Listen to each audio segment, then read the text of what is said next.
This is Ned's AFL Unpopular Opinions with Alastair Lynch, Tom Rockliff and Dylan Leach. Now, before I start this week's show with the usual monologue, I just need to say something. Boys, I've just got to get this out of my system. What? To quote the legendary Australian actor Peter Finch in the 1976 Oscar-winning film Network, "I'm as mad as hell and I'm not going to take this anymore." And you know exactly what I'm talking about here. Score reviews. Out of control. Rich, get the censor button ready, my friend. I've been going about this all year, all right? The umpires have lost any confidence in making a fucking decision and always have to go to the fucking arc to state the fucking obvious.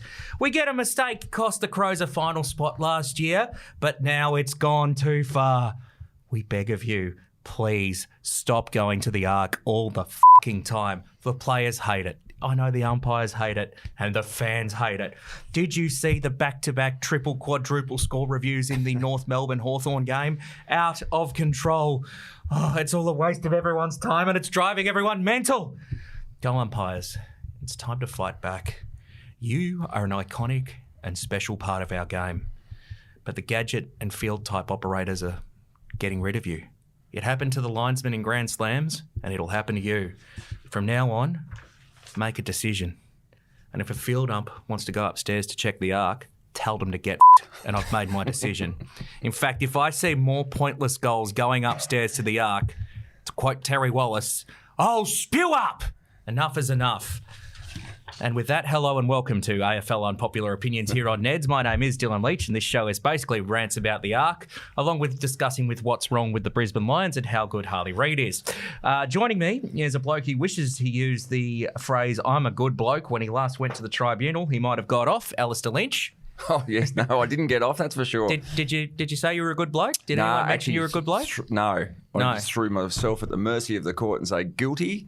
Give me a few weeks, and they gave me a shitload of weeks. Good bloke defence. Yeah, not sure I would have stood. You're not learnt. Not sure I would have stood up. Get out of jail free card. Nah. All right. And I couldn't help but be baffled about everyone celebrating the pig being made a legend in the Hall of Fame last week. Baffled? Well, I mean, sure, he's had a great career and he's become a breakout star in the media, and maybe if the selection committee was just people who played Supercoach, he'd be a walk-up start, but he's only been out of the game for 3 seasons. But then I realised the pig was a nickname for Jason Dunstall and not Tom Rockliff. This is the pig. Yeah, I don't think I'll ever get in there. Oh, you never know. Nah. Supercoach Hall of Fame. Supercoach Hall of Fame. You've already been inducted, haven't you? Yeah, I think so. Yeah? Yeah.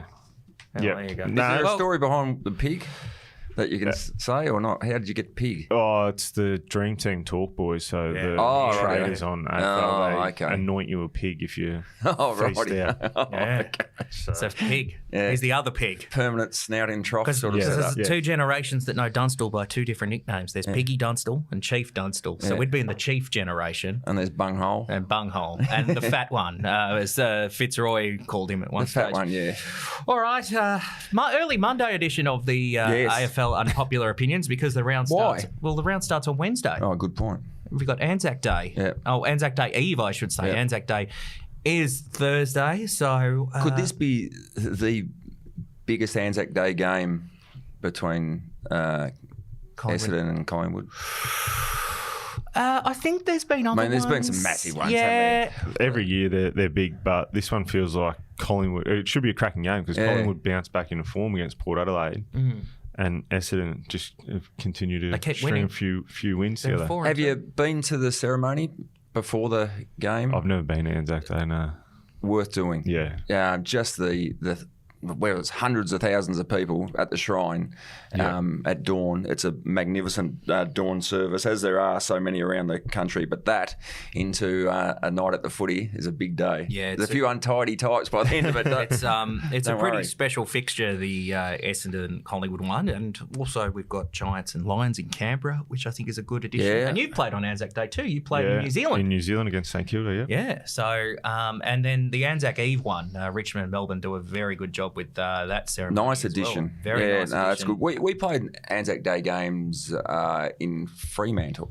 Yes. So over in Perth. Yes. Way back in the Subiaco days. Yes. And prior to Essendon Collingwood, there were multiple games on Anzac Day. Yeah.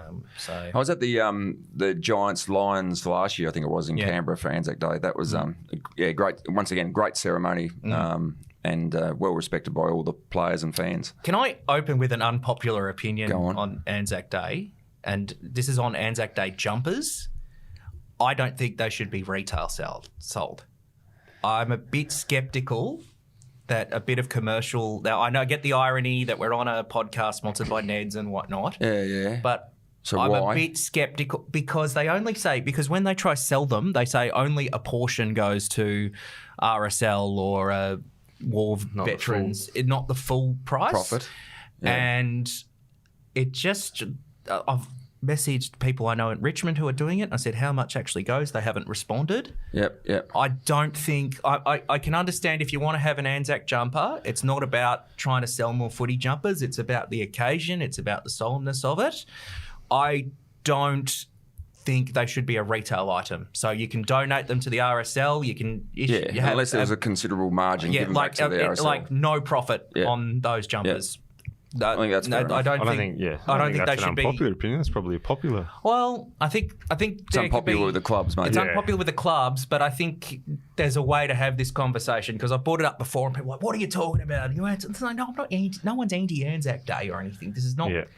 It's not the Australia Day debate here. Like it's very different. It's about because I think sometimes, and it's happened in the past where a bit of the commercialism of the day, because it's such a huge day in football, catches up. Yep. And clubs can lose a bit of perspective about what it's about. I know a few years ago, Collingwood got into trouble because they had a radio ad where a player was talking over the last post promoting Anzac Day tickets. I know. That would have been a few years ago. Just an accident. Yeah, but like a few years ago, you don't want to end up with a situation where Woolworths, you may recall Woolworths a few years ago tried to do like a fresh in our memories thing and tying it to Anzac Day with a Woolworths logo kind of thing. I know, shock, Woolworths not understanding the mood of the public and disregarding them. But it's like if you're going to have these Anzac jumpers, only do a limited release. And if you're going to sell them, zero profit from them. Yeah. Can I say, from a football department and players' point of view, the respect for the occasion and the respect for those that have fought to defend the country is enormous. Absolutely. And so, I think I think we feel it as an absolute privilege to be able to play footy on such an occasion and get the crowds behind us and support those veterans that are struggling. And what it's done also families. For what Anzac Day means to the country is phenomenal because, I mean, attitudes towards Anzac Day were very different in the 70s and 80s when I guess like world wars were still very recent in a lot of people's memory, so they didn't want people weren't ready to talk about the war or things like that. And the story of how Kevin Sheedy and Gubby Allen got the RSL involved in making the Essendon Collingwood fixture and making that what it's about and making it part of the day is great. But the clubs need to be careful because more clubs are doing Anzac jumpers and are marketing them to their members. And if you're going to spend a full $125 on an Anzac jumper, I would rather give that money directly to the RSL or Legacy or something like that. Speaking about Army, I was out presenting the Army jumpers to the team that was taking on the Queensland Fire Services last week. So I went and presented their jumpers, and their jumpers were magnificent. It was sort of an Essendon-looking jumper with the poppies on the sash, and they got a win. The men got a win. The ladies lost. It was out at Springfield last Friday night. And Matt Boston, who was a playing coach, he wasn't the captain, but Matt Boston, who was the coach of the Army side, and they got up in the very good game.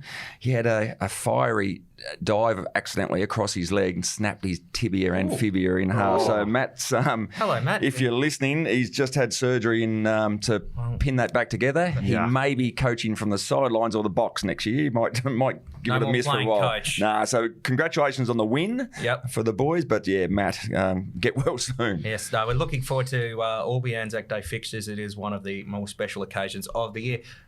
Now, we are a usual early Monday record, so the hot takes are nice and fresh. What's your unpopular view from the weekend, Tom? Well, it's probably not unpopular, but the AFL just can't admit when they've made a mistake. Just come out and say you've made a mistake. The Friday night holding the ball statement that they released.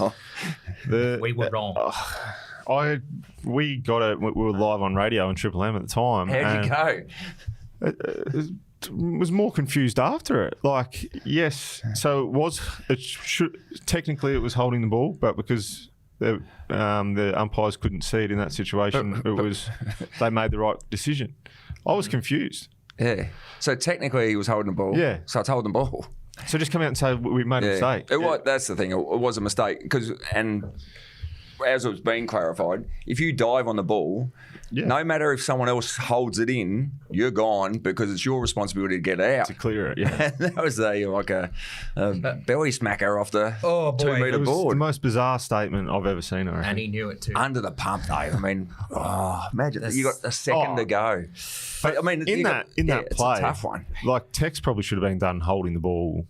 The previous play, he went to lift over and it fumbles out, so it should have been done holding the ball, and then he jumps on his back. So they could have paid 2 or 3. And also, the Crows were lucky to be in a position where they could have won the match. I mean, Essendon's poor kicking kind of cost them from a 6 or 7 goal belting. So going back on that, so with all the chat about captain's call, are you thinking there should be a captain's call? No. Do you want to slow the game down? No. You want Dylan? I'm just tossing it out there. No way. Yeah, I think no way. Right. Not and for because me. and we are harsh because we focus on that one because it is a second to go. But the mistakes the players, umpires make all game. So they just want it. I've seen a bit of commentary. They want it like in the last 2 minutes of the last quarter. You can have a captain challenges that. Like No. You can't. It's the drama of the game. Why the game's so great is these moments. The umpires. It's a tough gig because everything's open to interpretation. Yeah. Now that was a mistake. It was a mistake, but we're talking about it 4 days later. It's a part of the game, unfortunately. Lynchy, you have a group chat with all your former teammates, don't you? Yes. Well, so when the Crows get robbed in a controversial umpiring decision, did you message some of your former Fitzroy mates? Oh, no. That's for Rod Jamieson in 1991. YouTube that. That is the worst. That is the greatest injustice in football history. Did you message Paul Rose and go, cop, on. Yeah, no. Cop that? Well, no, I've got a WhatsApp group with the old Lions guys, old Fitzroy teammates. We're all that old. We're not on WhatsApp. No. So did you send them a fax or give them a call on the landline? Yeah. Send them a telegram just to say, did you see that? Yeah. But no, it is. Have you ever seen that?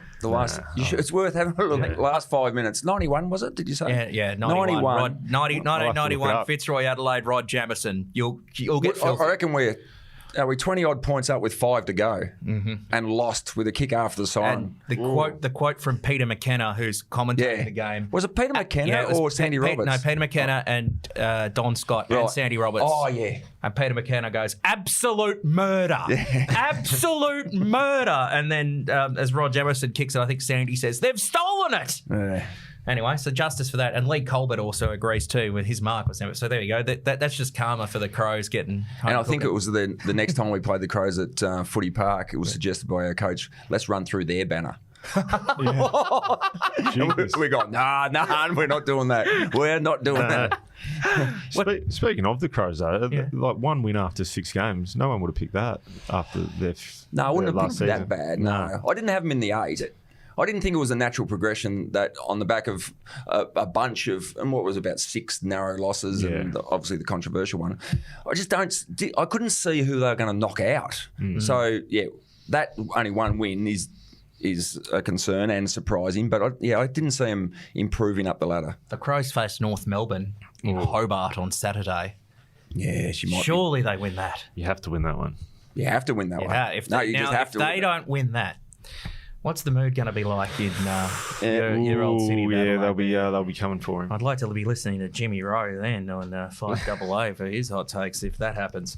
You got any unpopular takes, anything from the weekend you want to take out? Well, probably we've gone on for too long, but I'll touch on it briefly anyway. Yeah, go on. Probably unpopular to suggest that Geelong are the best coach team in the competition. They're pretty good. They are that well drilled. So we've been watching for 4 years how they find all the time to get a spare in defence.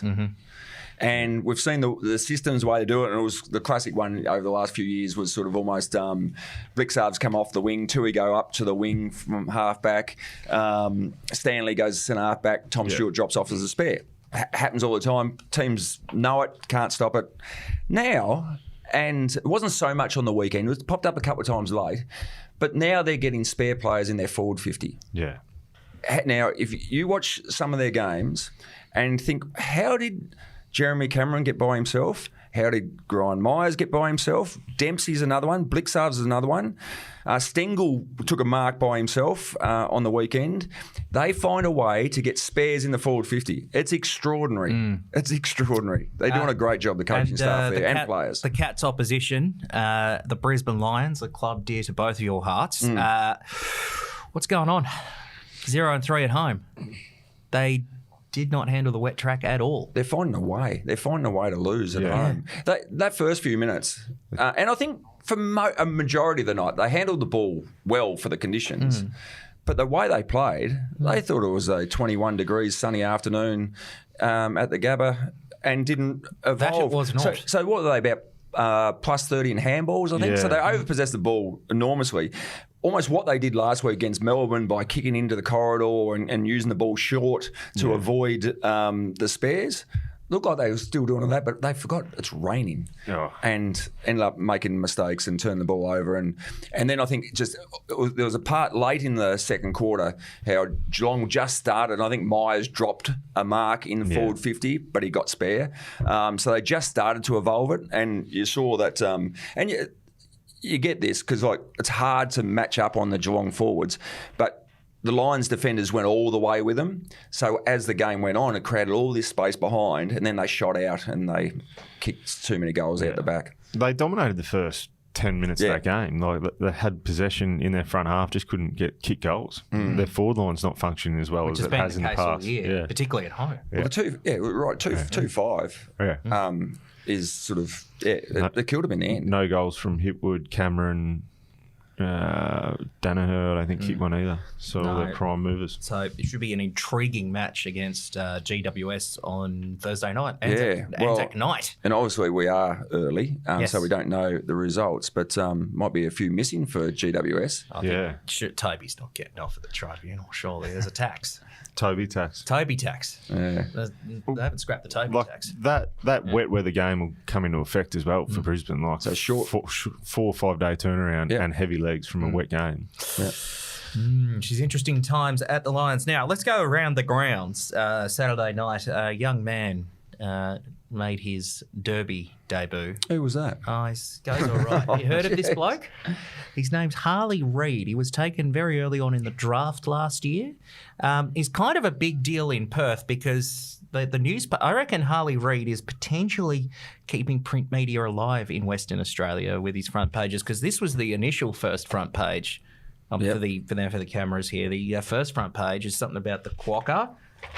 Stop press, put Harley on the front page. And then we've got the back page of the West Australian Sport today, which is Harley contract extension. Please sign here, Harley. Yeah. And then this is the West Australian saying, we told you so, because I think he's been in 30 back pages since he's been recruited. Now, Alastair, I put this to you. I don't mind we told you so, because they probably overdid it over the summer. No, so let the kid play, will you? Well, he has played. Yeah, now he's all right. Yeah. He's all right. He has played. He's played 6 games and he's pretty bloody good. Now, Alastair. Yes.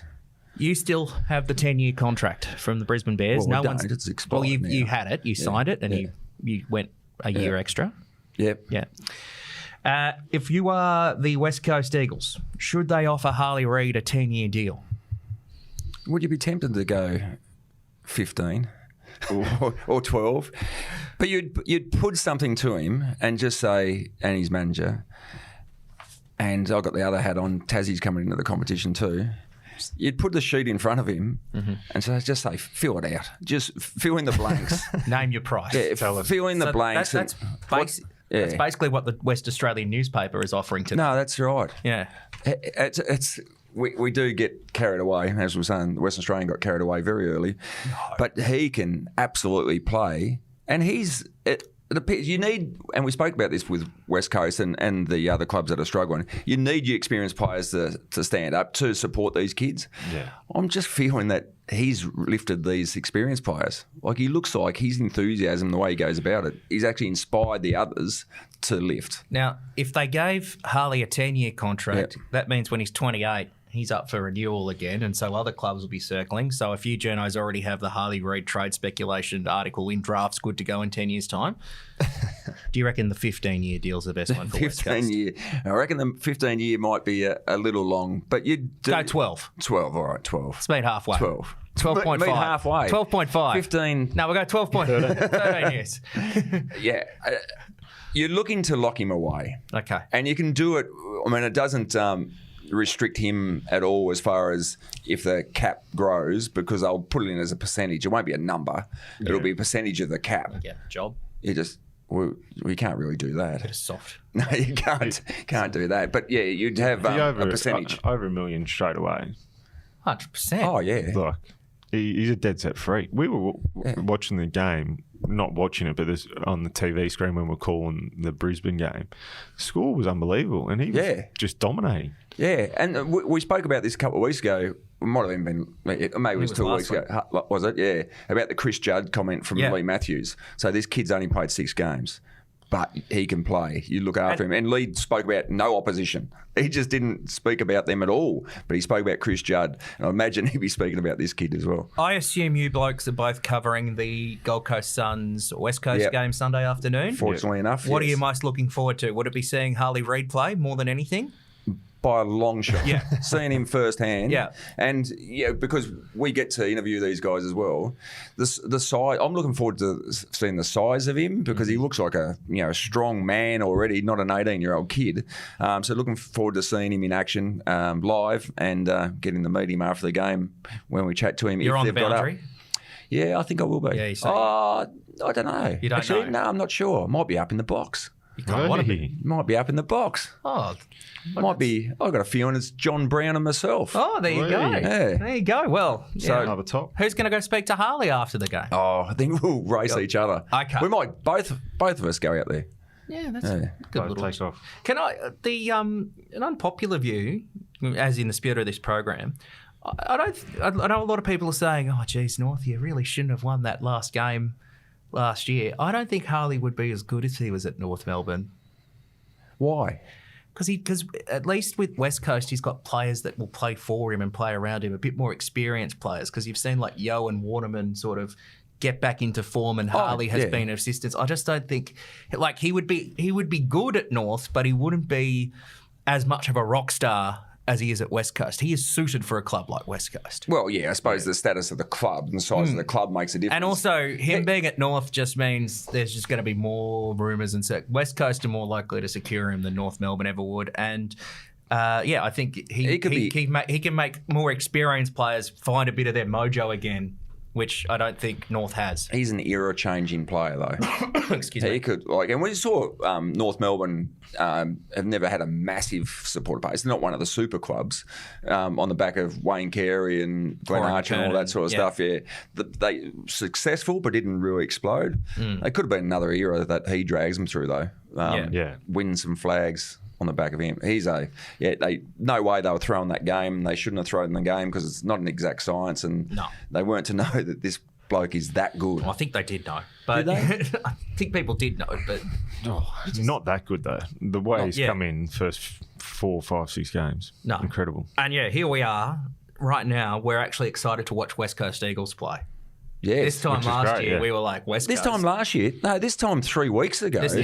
We were talking about, I don't think we were, there's a lot in the media talking about another priority pick. Priority pick, yeah. Yeah. No. They were. They were talking about a priority pick. They won't be getting another priority. No. So, Lynchy. Their first pick might be pick 13, the way they're going. Won't be that far. Won't be that far. That's an exaggeration. So, Lynchy, how many years for Harley? 12. 12-year contract. You heard?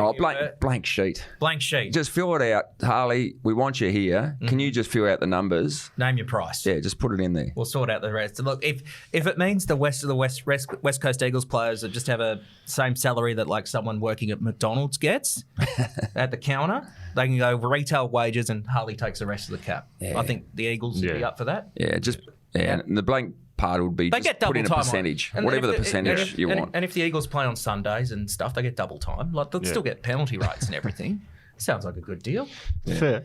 Long contract. All right, let's get on with the more proper footy talk. Oh, he's up and about this week. Our man Ryan Cook's about to jump in. His Hawks have had a win. So he's got a bit of strut. He's up got and a bit of about. smile. He's happy again. He believes in football again. He's joining Rocky now for the snapshot.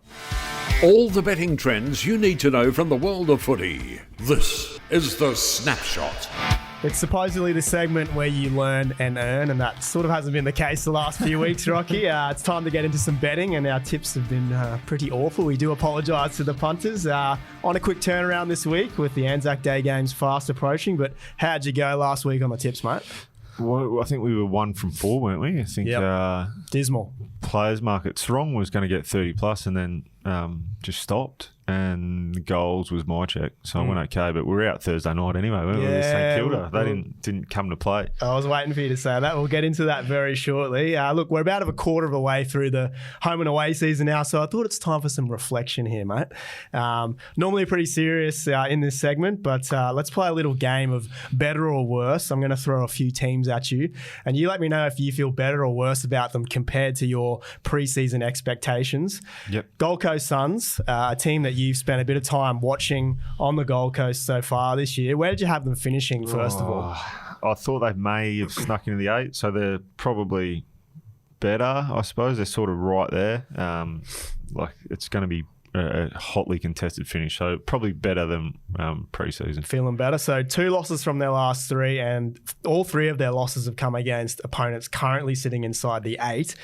So you're getting $2.75 for the Suns to make the 8. Very short to miss it though, $1.44. Which bet are you taking there? Oh, you probably take miss.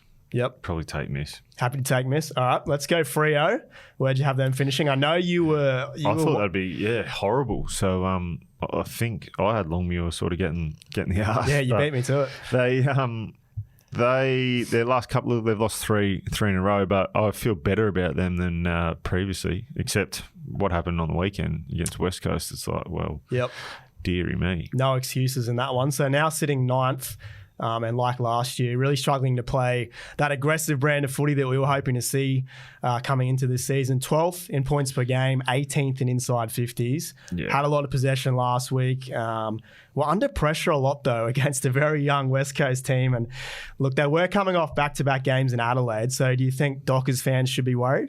Well, yeah, the Western Bulldogs who bounced back, they got them this weekend. Yeah, I think so. I think they'll struggle to make the 8, but I think they're going better than what I previously thought.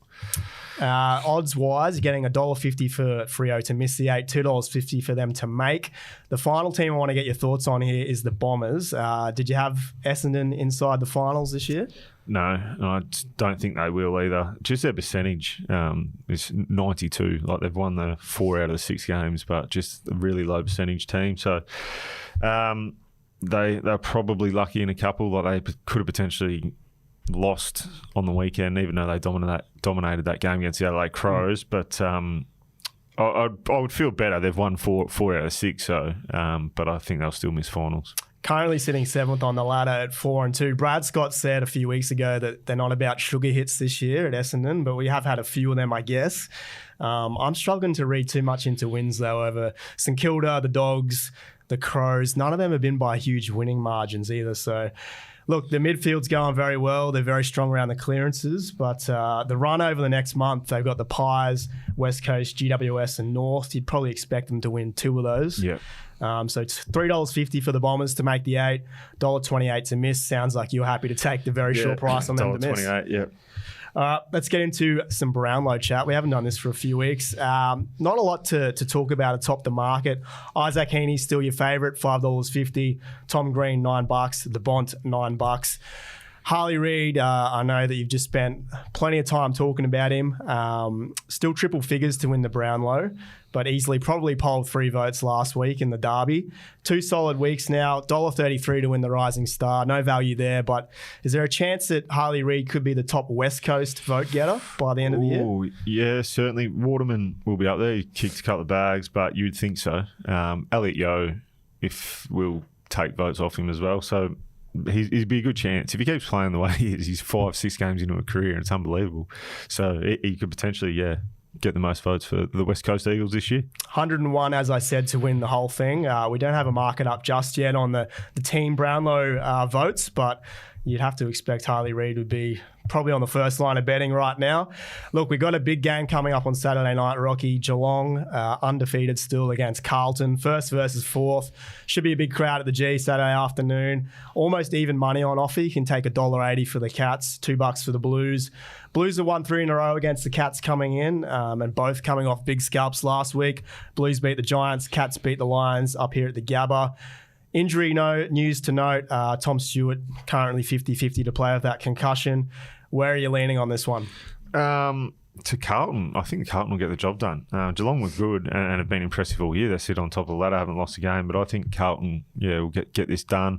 As you said, I don't think Stewart plays because I think he went off with concussion, so he'd have to miss at least 11 days, so he won't play in that one, and that's probably the reason I lean towards Carlton. Going Carlton. A similar question to the one I asked you last week. I spoke about Geelong's ability to intercept in their back half, and that really frustrated Brisbane last week. Dane Zorko was their top goal kicker, so that says it all. Look, Stewart's potential absence hurts, but can we expect a similar game here for Carlton and their 2 tall forwards? Do you think Geelong can really disrupt them? Yeah, they can. Their system's so good, Geelong, so that they'll have players that can manoeuvre and fill those gaps. With Stewart, you can't replace Tom Stewart, obviously, but you can try and try and fill that intercept marker, and they'll try that. But I just think Carlton will be too good in this one. Ryan and Rocky are cooking up another multi. Surely it gets up this week. With the multi, to recap last week, you've already kind of alluded to how it all went south very quickly. I took the Saints to win on Thursday night, over by 5 minutes in. You texted me saying, what's going on here? And it was, pretty grim watch. Oh, how bad was that? Yeah, good. We probably should have looked at St Kilda playing 3 games in 11 days. Yeah, been a bit hard done by the schedule. Yes, they have. I also had Fremantle to cover in the derby, which, look, I'm going to wear that one because that's... who saw that coming? You took Brody Myercheck to kick 2 goals against Port on Saturday, and then you had Caleb Sarong, 30-plus disposals, very stiff there as well. This week, we're recording this on a Monday, so we don't have any player markets to go through yet, so we're going to have to stick to match betting. Yep. Talk us through your legs, mate. I'm going to go GWS to head-to-head against the Lions on Thursday night. I think Brisbane heavy legs from that game, 4-5 day turnaround, and Carlton head-to-head against Geelong. Putting your money where your mouth is there. I've gone the Crows to cover against North Melbourne, which 29.5 point line does look a bit long when you consider how Adelaide's been playing. But look, North just gave up a ton of goals to Hawthorn and made Jack Gunston look like he did 6 years ago. So I'm happy to take the line there. And I'm going to go the under between Fremantle and the Bulldogs. 2 sides that are pretty prone to kicking low scores and kicking plenty of behind. So to recap the multi this week, we've got GWS head-to-head against the Brisbane Lions. We've got the Crows to cover against North Melbourne. You've gone Carlton head-to-head against the Cats, and I have the under in the Dockers and the Dogs. All up, we're getting $14.14. Juicy. Very juicy. You can find that multi in the Neds app under the AFL special section. Good chat as always, Rocky. Good on you, Ryan. You're listening to Ned's AFL Unpopular Opinions.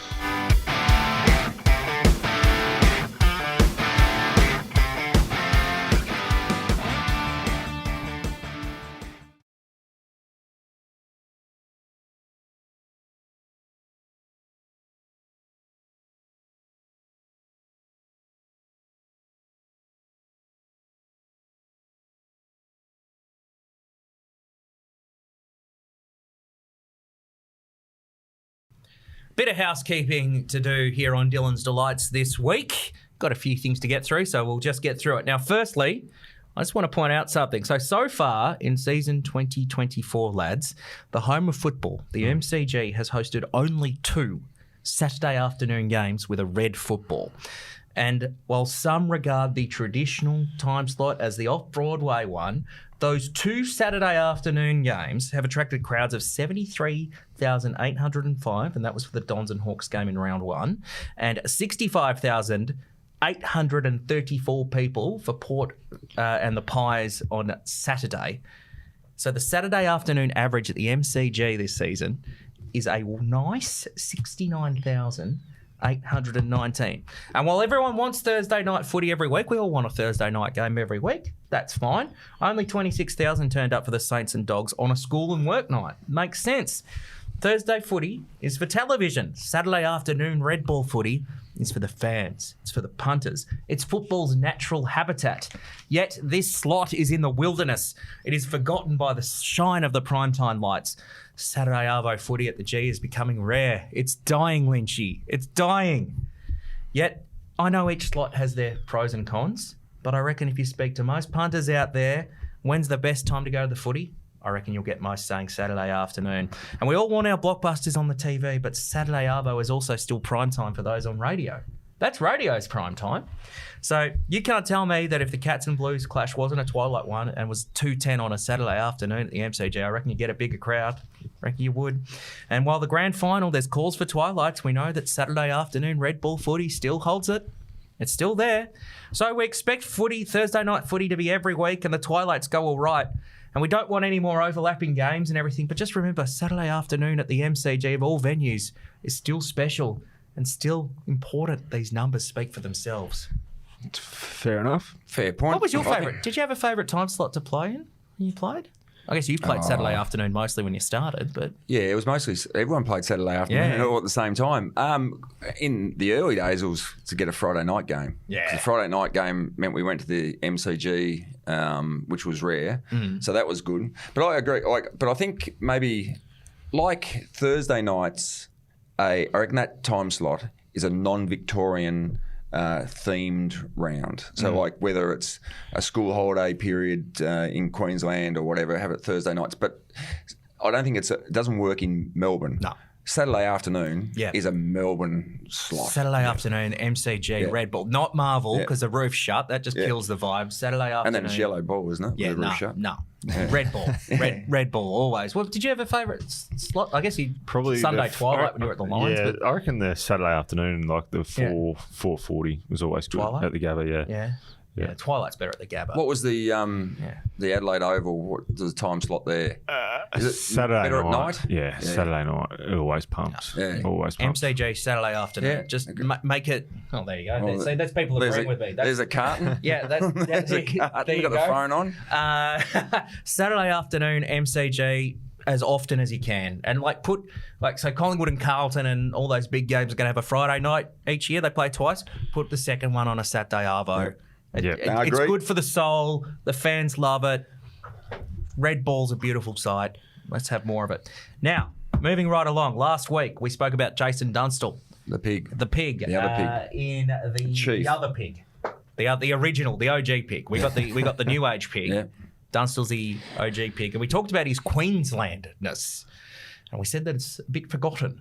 It's not... Which was surprising. A lot of people you spoke to were saying over the next couple of days, I didn't know he was Queensland. Yeah. No, seriously. Well, our good friend here at Ned's, Billy Moore, Mr. Queensland. Anyone who knows Queensland knows Billy Moore. And for those of you playing at home who may not follow rugby league, Billy Moore is a bit of a larrikin, lovable larrikin from Queensland State of Origin days, known for his Queenslander chant. Born in New South Wales, wasn't he? Yeah, born in New South Wales. He was born in New South Wales. Although he'll tell you that he didn't take his first breath until he went through the border. Yeah, right. Okay. But anyways, Billy Moore, he was doing some stuff with us here at Ned's on Friday for some upcoming productions. Yeah. And I figured while I'm chatting to Billy, let's just see if Mr. Queensland is aware of Jason Dunstall's Queenslanders. Do you know I did see that he got it inducted, and I understand the Hall of Fame level, and then step up to the legend level. He hasn't got the notoriety that he should do for achieving that. So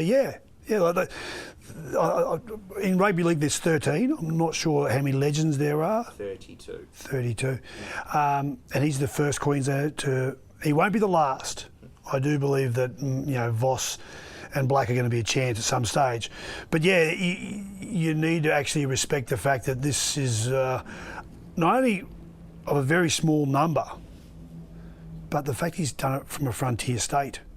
When he grew up, when Jason Dunstall was doing what Jason Dunstall did as a teenager, it would have been almost unheard of. So look, he deserves more kudos than he gets, without a doubt. Queensland. I believe the only thing that has to be asked beforehand, because there's no doubt about his AFL IQ, his AFL ability, does he hate New South Wales? Oh, he would. Good. Then make him a statue. Get him a statue. There you go. Approval from Mr. Queenslander Billy Moore. Now, I don't know if that's more of a blessing than anything. It is. It is. So- But no, he deserves it. Richly deserved. Good support from Billy. And last but not least on Dylan's Delights, I feel like I'm on loose handball here. Now, Right. Package. you were talking about your chats with your old Fitzroy mates, Yep. and last week I mentioned that I'd signed up to Tasmania, and I'd spoken with the board after tearing up my membership in disgust. Yeah. They got me back on board. But you have signed up for the OG Fitzroy Football Club Yep. as a past player member. Yes, I have. Last week. and they are playing in the A grade. VAFA Premier, which is pretty fair dinkum football league. good that one. footy, good standard Very of footy. good standard of football, and still play at Brunswick Street Oval. In fact, they have Which is outstanding. which they actually have their first home game of the year at Brunswick Street Oval on Saturday afternoon. So if you're around, get on down to Brunswick Street. Top day out, actually. Great time slot. A great time slot as well. Brilliant time slot. And Andrew Dillon, the CEO of the AFL, is actually speaking at the lunch. So Oh, really? it's been a long time since the CEO of the AFL's been invited back at Fitzroy. What so, a great old ground. Kick the ball out in front of the tram. Yeah, out you the can. road. Yeah, and it's one of the best canteens in football as well, Fitzroy.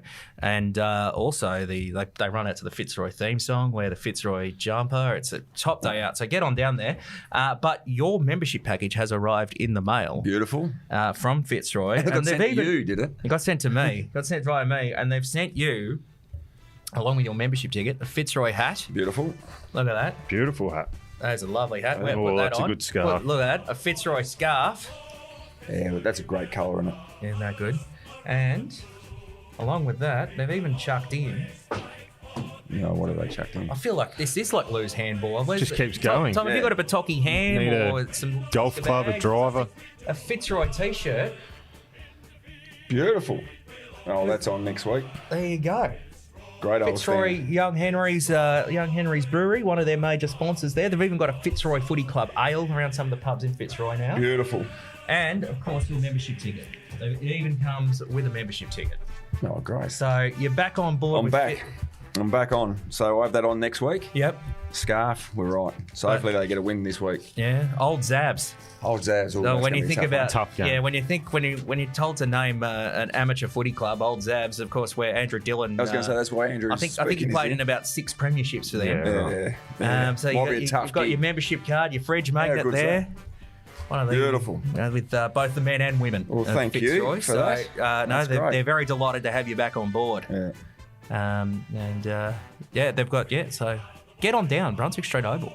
I will be there Will you? at some stage. In spirit. At some stage. You and me, where are you on Saturday? I'm working this week. Yeah, so exactly. No, I can't get there this week, but at some stage. Yeah, so no, good luck. Very to good, thank you. Fitzroy. Yeah, good luck to the boys. One of the best. When I talk about how good Saturday afternoon footy is, getting down to Brunswick Street on a Saturday afternoon for a Fitzroy game. Oh, yeah. And it's hipster footy at its finest. And then just wander up into Brunswick Street for a few refreshments afterwards. Well, you can't drink at the VAFA during play, but you can just sneak off to the bolo behind at half time. Just Bowls Club, have a couple of snaky pots. Magnificent. All right, that was Dylan's Delights for this week. Time to wrap up Good here on Ned's AFL Unpopular Opinions. Time to wrap up here on Ned's AFL Unpopular Opinions. As each and every week, an early edition, of course. And look at Lynchy, by the way. Looks good, doesn't he? He's got his Beautiful. Fitzroy scarf and hat. He's Beautiful. yeah, you're back. I reckon to get the Lions back up and going, Yeah. they need to wear the Fitzroy jumper this week. Oh, that's a good Go idea. Heritage Round in the 1980s. Oh, Fitzroy to be jumper. fair, given the way Brisbane started the season, it could be pretty similar to some of your starts at Fitzroy back Oh, in hey, the day. hey, it was all positive till then. Just say, Whack. maybe the Fitzroy jumper from like the early 80s when the 86 kind of. When they were flying. Yeah. They were Not absolutely the flying. 90s one. Now, speaking about poor performances, Yeah. your golf that we it's analysed last week, yeah. that we decided you should be Well- left-handed. Well, we actually are left-handed. Well, you're not right-handed. I'm seeing Not right-handed. a specialist. Yeah. Yeah. And the next day, I Yeah. told you I was going out to play golf. And sure enough, on the first, nervous, didn't sleep well the night before. Never sleep well the night before because I'm excited about Yeah. the early game. teed her up on the front. Yep. Nice 3-wood, just sort of buckle the pegs and just chuck it down the middle. Pull the ears off it, lost nut. First shot. Jeez, I do that a lot. You know what it and was? I was Brand new ball. putrid. Brand new agate, gone. You know what it was? It was the golf conversation from last week. It was all in your head. Oh, yeah. You were thinking about me. You were thinking about me when you were hitting the ball. I tell you, my swing looked like yours. Yeah, it did. And yours wasn't good. Must have been a shocking shot then. No. Oh, no, it was a shocking. Well, actually, no. Actually, I hit the ball. The only you reason hit your the dirt. ball moved was the divot from a foot behind the ball Yep. popped up and knocked the ball off the tee. And that was a shame because it took you 5 minutes to get the ball on the tee. Look, I'll get Couldn't get there. it on. Couldn't get it on. There's nothing a few more sessions down at the driving range and a couple of lessons with the pro can't fix. So I said you're left-handed. Mm-hmm. I think I'm left-handed too. So we might go down and get fitted for a couple of left-handed bats. That sounds and good. we're into We'll it. head to our local golf store. What are we looking forward to ahead of this? It's a short week, a long round. What are we looking forward to most? Oh, it's hard to go past the Anzac days, isn't Yeah, it? can't I think. Yeah. Can't beat it. I think also Carlton Geelong. Yeah, that'll Well, be a Geelong, ripper. actually, it's Geelong's home game at the MCG against Carlton Yeah. on Saturday, and you can't go past the Cats at home. Yeah. Anzac Eve, Yeah, Richmond, Melbourne. big one. As we said before, both of us Melbourne did versus see Richmond. Harley VFL. Reid. Yeah. You get to And see that's- Harley Reid on the weekend. That's not an exaggeration. Genuinely looking forward Yeah, to actually yeah. seeing him play. I'm unfortunately away this weekend, but if I was up here in Queensland, I'd probably go down Yeah. to watch Harley Reid play. Dockers Bulldogs. Oh, do you really want to watch that? Yeah. You do? Dockers have got to fire a shot. That's what, 3 in a row they've lost now? Yeah. Yeah. Yeah. They've got to win that. And it's got to be game of the round, doesn't it? Geelong Carlton. Oh, Geelong Carlton's. Geelong Carlton. Blockbuster. Yeah. Only probably disappointing part, Tom Stewart won't play with the concussion issues. So he'll be an out, but that'll be a cracking game. Absolutely. No, plenty to look forward to this weekend. And, of course, most people are looking forward to Ryan and Rocky's multi before we go. Oh, they are. Rocky, do you care to recap for us? I think we got one right last week. But, so we're going GWS on Thursday night, head-to-head, Okay. just to beat the Lions. Adelaide Crows at the line, minus 29.5 at time of record. I'm going to be watching that game too. Yeah. Interest in that game. Carlton head-to-head on Saturday afternoon. Oh, really? Okay. And Fremantle Western Bulldogs under 165.5 And what's that total pay? match points. 14-14. 14-14. So I think we're a big chance, 14-14. Yeah, it's double barrel number. I don't Yeah. mind that. I don't mind that. I don't mind that at all. All right, this has been Ned's AFL Unpopular Opinions for another week. Thank you, Lynchy. Thank you. Go, Royce. Go, Royce. Thank you, Tom. Thank you, Dylan. We're going to sign you up to your old football club or something? Or are you signed up? I don't think so. Oh, we'll sign you up. Sign up somewhere. Yeah, where are you from? Shepparton? Benalla? Benalla. We'll sign you up to Benalla. What club? Saint. We'll sign you up to Shepparton as well. Do they have a Jared- corporate suite up there? It's a Jared Waite's a coach, actually, but Oh, we'll get in touch with Jared. All right. local bar called the Pig Pen or something like that? Or nothing? Sorry. Do they offer a drink whiskey on the Rockliff? No, that's terrible. I'll leave it on that terrible pun. I'll leave you, and we'll catch you next week. Thanks for listening to Ned's AFL Unpopular Opinions. Enjoyed the podcasts? Remember to like and subscribe wherever you get your podcasts.